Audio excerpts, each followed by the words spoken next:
एक टाइम था जब रेस्टोरेंट जाके बस एक ही टेंशन होती थी कि खाना टेस्टी होगा कि नहीं।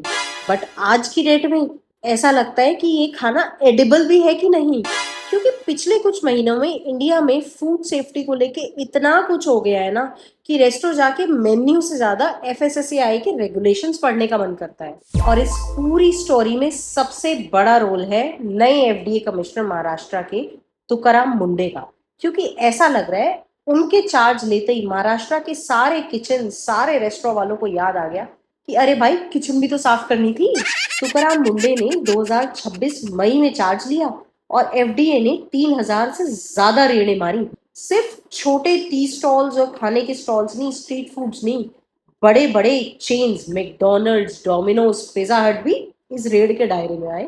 4 डोमिनोज के आउटलेट्स के लाइसेंसेस सस्पेंड हो गई। भाई वहाँ food storage, hygiene, temperature monitoring, segregation, pest control जैसी डेफिशिएंसीज निकल गई। पिज्जा हट के एक आउटलेट का लाइसेंस रद्द हो गया।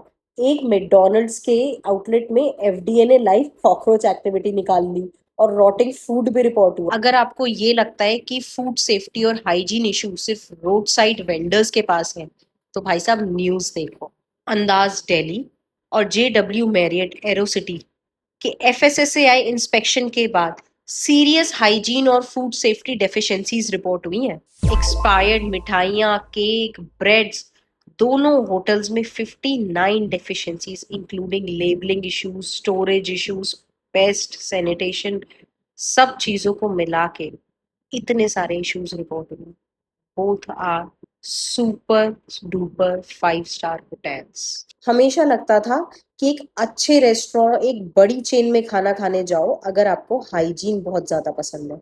लेकिन यहाँ तो ऐसा लग रहा है ऊंची दुकान फीके पकवान। भाई ब्रांड बड़ा हो जाने से फूड सेफ्टी स्टैंडर्ड्स तो छोटे नहीं हो जाते। कभी रेस्टोरेंट में जो टेबल पे चटनी और केचप रखे होते हैं, पूछा है कि इनकी प्रिपरेशन डेट और एक्सपायरी कब की है? क्योंकि हम बस डिप करते और खा लेते। बट महाराष्ट्र में तुकाराम मुंडे की इस एक्टिविटी के बाद, इतनी रेड्स के बाद, ये ट्रेंड दिखा है कि जो चटनी, केचप या अनपैकेज्ड कॉन्डिमेंट्स रखे रहते हैं, उनके कंटेनर्स पे प्रिपरेशन टाइम और टाइम लेबल्स लगे रहने लग गए हैं कुछ कुछ जगह। पहले बस पूछ लेते थे ये चटनी फ्रेश है, अब अगर ये सवाल पूछा तो हो सकता है सामने से जवाब आए, मैडम इस पे लेबल्स लगे हैं, पूरी कुंडली पढ़ लीजिए। मजाक अपनी जगह है, लेकिन लूज पेरिशेबल सॉसेस को इनडेफिनेटली पड़े रहने देना कंटेमिनेशन रिस्क बढ़ा सकता है। महाराष्ट्र गवर्नमेंट ने लूज एडिबल ऑयल पर भी स्ट्रॉन्ग एनफोर्समेंट शुरू किया है। उनका कहना है कि सील्ड ट्रेसेबल पैकेजिंग के बिना अडल्ट्रेशन और क्वालिटी स्टैंडर्ड्स को मीट करना बहुत मुश्किल हो जाता है। इस ड्राइव में 5 करोड़ रुपए से ज्यादा का अडल्ट्रेटेड ऑयल सीज होने की रिपोर्ट की गई है। लेकिन इस स्टोरी में एक ट्विस्ट है। गवर्नमेंट ने लूज एडिबल ऑयल पे बैन किया, लेकिन अगले ही दिन यू टर्न ले लिया। सीएम देवेंद्र फडणवीस ने इंटरवीन किया। उनका पॉइंट बहुत क्लियर था कि फूड सेफ्टी स्टैंडर्ड से कोई कॉम्प्रोमाइज नहीं किया जाएगा, लेकिन ट्रेडिशनल बिजनेसेस को भी एकदम से खत्म नहीं किया जा सकता, इसलिए मिडिल पाथ निकालना होगा, एसओपीज बनाने होंगे। फिर विमल इलायची वाली स्टोरी। शाहरुख खान, अजय देवगन, टाइगर श्रॉफ को एफडीए ने नोटिस भेज दिया कि विमल इलायची का ad could be a case of surrogate advertising. FDA team का मानना है कि इलायची की होड़ में बैन पान मसाला का ऐड तो नहीं किया जा रहा। तुकाराम मुंडे का ये कहना था कि सेलिब्रिटीज को पर्सनली टारगेट नहीं किया जा रहा, लेकिन एंडोर्समेंट करने वाले की भी रिस्पॉन्सिबिलिटी है कि क्या प्रमोट करना है और क्या नहीं। अब सेलिब्रिटीज के लिए भी तो अलग ही प्रॉब्लम बन गई, क्योंकि सेलिब्रिटी एंडोर्समेंट का सिलेबस ही बदल गया। पहले वो पूछते थे भाई ब्रांड क्या है, अब पूछना पड़ रहा है इंग्रेडिएंट क्या है, शुगर कितनी है, पेस्टिसाइड कितने हैं, केमिकल्स कितने हैं, लैक्टोज फ्रक्टोज कितना है।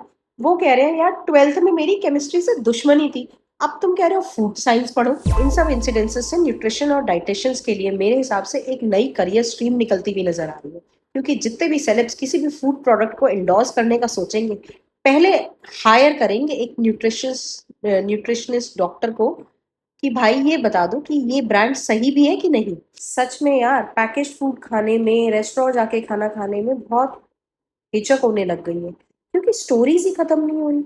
रिसेंटली अभी एफएसएसएआई ने डाबर के कई प्रोडक्ट्स को क्वेश्चन किया कि 100% प्योर क्लेम कर रहे हो, एक्चुअली है नहीं। क्लेम्स जैसे 100% pure, 100% natural, 100% purity guaranteed, 100% organic. भाई कुछ प्रोडक्ट्स तो क्लेम कर रहे थे 100% कोकोनट वाटर है। कैसे? एफएसएसएआई ने इन सारे क्लेम्स को अनवेरिफाइबल, पोटेंशियली मिसलीडिंग माना। हनी, घी, coconut water, coconut milk, apple cider vinegar, बहुत सारे प्रोडक्ट्स पे एक्शन पाया गया। तो कंज्यूमर लेसन क्या है इस पूरी स्टोरी में?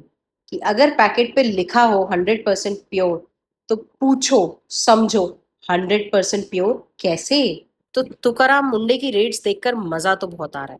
कभी कॉकरोचेस, कभी एक्सपायर्ड फूड, कभी एनालॉग पनीर, कभी लूज ऑयल, कभी सेलिब्रिटी नोटिस और कभी 100% प्योर के क्लेम पे क्वेश्चन। स्ट्रीट फूड वेंडर्स से लेके 5 स्टार होटल्स तक स्क्रूटनी में है।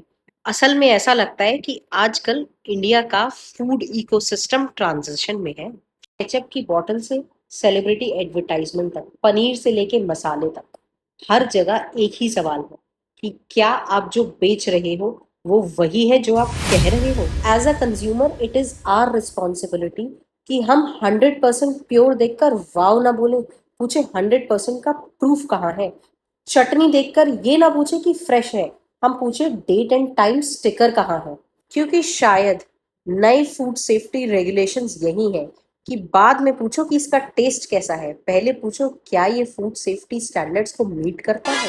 कमेंट करके बताओ अपना कोई बहुत ही खराब सा, बेकार सा एक्सपीरियंस किसी बहुत बड़े आउटलेट का, किसी छोटे से स्ट्रीट वेंडर का, किसी फेमस जगह का, जो आपको अच्छा ना लगा।